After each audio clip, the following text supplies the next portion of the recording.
Hello friends, మీరు చూస్తున్నారు SV study circle YouTube channel.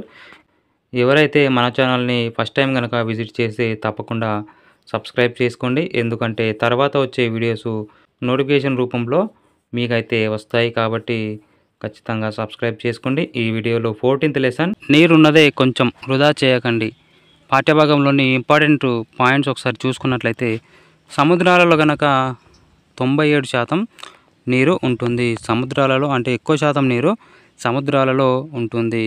Glaciers మరియు ధ్రువ ప్రాంతాలలో 2% మాత్రమే నీరు ఉంటుంది. అంటే మంచు ప్రాంతాలలో 2% ఉంటుంది. మరి భూగర్భ జలాలు, నదులు, కొలనులు, సరస్సులలో 1% మాత్రమే ఉంటుంది. అంటే మనకు ఉపయోగకరంగా ఉండేది మాత్రమే 1% మాత్రమే. మిగతా 99% మనకు నిరుపయోగంలో ఉన్న నీరు. 97% సముద్రాలలో ఉంటుంది, 2% ధ్రువ ప్రాంతాలలో ఉంటుంది, 1% మనము వాడుకోవడానికి అనుకూలంగా ఉంటుంది. నెక్స్ట్ 2005 మార్చి 22న ప్రపంచ జల దినోత్సవంగా జరుపుతారు. మార్చి 22న ప్రపంచ జల దినోత్సవం. Very very important. మరి నీరే మనకు ప్రాణాధారం అనే కార్యక్రమాన్ని నిర్వహించుటకు 2005 నుంచి 2015 ఈ మధ్యకాలాన్ని అంతర్జాతీయ దశాబ్దంగా పరిగణించడం జరుగుతుంది. ఇక్కడ భూమిపైన 3% వాటర్ ఉంటాయి. అందులో 2/3 వంతు మంచు రూపంలో ఉండగా 1/3 వంతు మనకు వాడుకునే రూపంలో ఉంటుంది. అంటే దాదాపుగా 80% వర్షాలు అనేవి సముద్రాలలోనే కురుస్తూ ఉంటాయి. 80% సముద్రాలలోనే కురుస్తాయి. మన భారతదేశంలో 300 మీటర్ల వరకు జల వనరులు తగ్గిపోవడం జరిగింది. దాదాపుగా 300 మీటర్ల వరకు తగ్గాయి. నెక్స్ట్ మంచినీరు పరిమాణం తగ్గటంలో మానవ ప్రమేయం 3 రకాలుగా కారణం అవుతుంది. అంటే మనుషులు చేసే పనుల వలన ఈ మంచినీటి పరిమాణం అనేది భూగర్భ జలాలు అనేవి తగ్గిపోవడం జరుగుతుంది. ఎలా అంటే అడవుల నిర్మూలన వలన, అంటే అడవులను నరకడం వలన వర్షపాతం తగ్గుతుంది. ఆ వర్షపాతం తగ్గడం వలన సముద్రాలలో కానీ, నదులలో కానీ, సరస్సులో కానీ నీరు అడుగంటిపోతుంది. కాబట్టి ఇది ఒక కారణం అవుతుంది. నెక్స్ట్ ఆనకట్టలు నిర్మించకపోవడం వలన. నెక్స్ట్ పరిశ్రమల యొక్క రసాయనాలు. ఈ పరిశ్రమల యొక్క రసాయనాల వలన నీటిలో కలవడం వలన ఈ నిరుపయోగంగా మారడం జరుగుతుంది. నెక్స్ట్ 2050 సంవత్సరం వచ్చేసరికి 9.3 బిలియన్ జనాభా దాటే అవకాశం ఉంటుంది. 2025లో ప్రతి ముగ్గురిలో ఇద్దరికి నీటి కొరత అనేది రాబోతుందంట. 2025 సంవత్సరానికి ప్రతి ముగ్గురిలో ఇద్దరికి నీటి కొరత ఏర్పడుతుంది. నెక్స్ట్ మురికి నీరు అనగా ఇల్లు మరియు పరిశ్రమలు, ఫ్యాక్టరీల నుంచి వెలువడే వృధా నీటిని మనము మురికి నీరుగా పరిగణిస్తాము. నీటిలో కనుక మలినాలు అసలు ఏవేవి ఉన్నాయో చూసుకున్నట్లయితే అవి 3 రకాలుగా ఉండడం జరుగుతుంది. అవి జీవ సంబంధ మలినాలు, మరియు అకర్బన సంబంధ మలినాలు, మరియు సూక్ష్మజీవులు.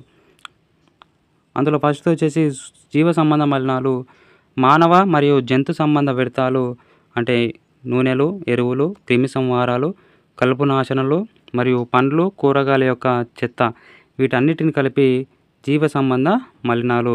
ఇవన్నీ నీటిలో కనుక ఉన్నట్లయితే జీవ సంబంధ మలినాలు నీటిలో ఉన్నట్లు అని అర్థము. నెక్స్ట్ అకర్బన సంబంధ మలినాలు అంటే నైట్రేట్లు, ఫాస్ఫేట్లు మరియు లోహాల యొక్క వ్యర్థాలు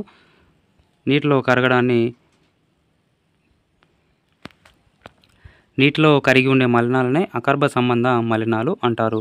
నెక్స్ట్ సూక్ష్మజీవుల మలినాలు చూసుకున్నట్లయితే ఇవి కలరా మరియు టైఫాయిడ్ మరియు విరేచనాలు కలిగజేసే బ్యాక్టీరియాలు ఈ నీటిలో ఉండడం జరుగుతుంది. ఇవి 3 రకాల మలినాలు.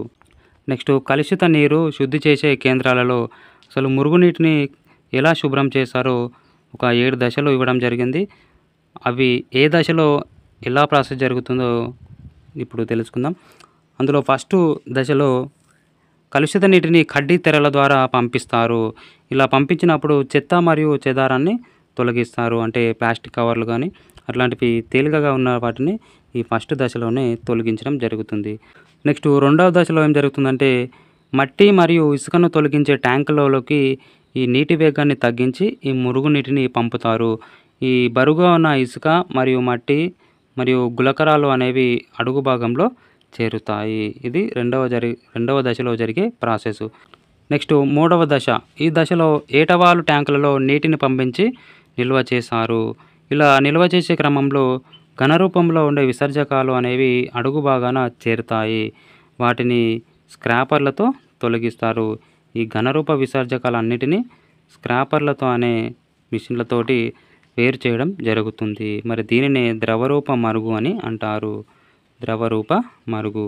మరి ఈ ద్రవరూప మరుగులో పైకి తేలాడే నూనె మరియు గ్రీజులను వేటితో తొలగిస్తారంటే స్కిమ్మర్లతో తొలగిస్తారు. స్కిమ్మర్లతో. మరి ఘనరూప వాటిని స్క్రాపర్లతో తొలగిస్తారు. నూనె వంటి గ్రీజులను స్కిమ్మర్లతో తొలగిస్తారు. ఇక్కడ చూడండి, మనము నూనె మరియు గ్రీజు లాంటి వ్యాజ్లన్నీ స్కిన్కి పెట్టుకుంటాం కాబట్టి స్కిమ్మర్ అని గుర్తుంచుకోండి.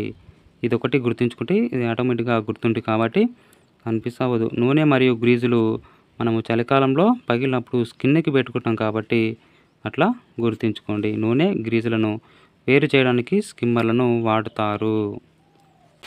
నెక్స్ట్, ఈ విధంగా శుద్ధి చేసిన నీటిని నిర్మలమైన నీరు అంటారు. నెక్స్ట్ 4వ దశలో మురుగును ప్రత్యేక ట్యాంకులలోకి బదలాయిస్తారు. ఇక్కడ అవాయు బ్యాక్టీరియాతో దాన్ని కుళ్ళిపోయేలా చేస్తారు. అవాయు బ్యాక్టీరియా అంటే ఆక్సిజన్ లేకుండా ఉండే బ్యాక్టీరియాను లోపలికి పంపించడం జరుగుతుంది. పంపించి దాన్ని కుళ్ళిపోయేలా చేస్తారు.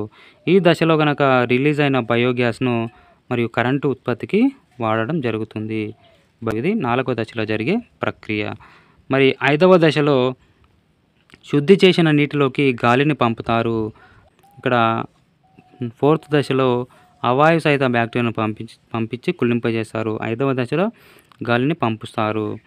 అందువలన వాయు సహిత బ్యాక్టీరియా అనేది ఉత్పత్తి కావడం జరుగుతుంది. శుభ్రమైన నీటిలో మిగిలిన మానవ సంబంధ వ్యర్థ పదార్థాలు మరియు ఆహార సంబంధ వ్యర్థ పదార్థాలు మరియు సబ్బులు అలాంటివి అన్నిటినీ ఈ బ్యాక్టీరియాలను అవి వినియోగించుకుంటాయి 5వ దశలో. నెక్స్ట్ 6వ దశలో ఏం జరుగుతుందంటే కొన్ని గంటల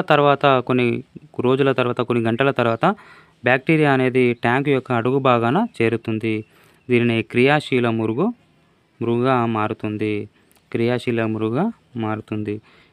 చివరి దశ 7వ దశలో అంటే దాదాపు 97% ఇక్కడ మంచినీరు ఉండడం జరుగుతుంది. ఆల్రెడీ ఈ 6 స్టేజ్లలో మురుగునీరు అనేది శుద్ధి అవుతుంది. ఈ దశలో దాదాపు 97% నీరు ఉంటుంది. ఈ నీటిని ఇసుక పర్రలతో లేదా యంత్రాలతో తొలగించి ఎండిన మురుగును మనము పొలాల్లో ఎరువుగా వాడుతారు. ఇవి నీటిని శుద్ధి చేసే 7 దశలు.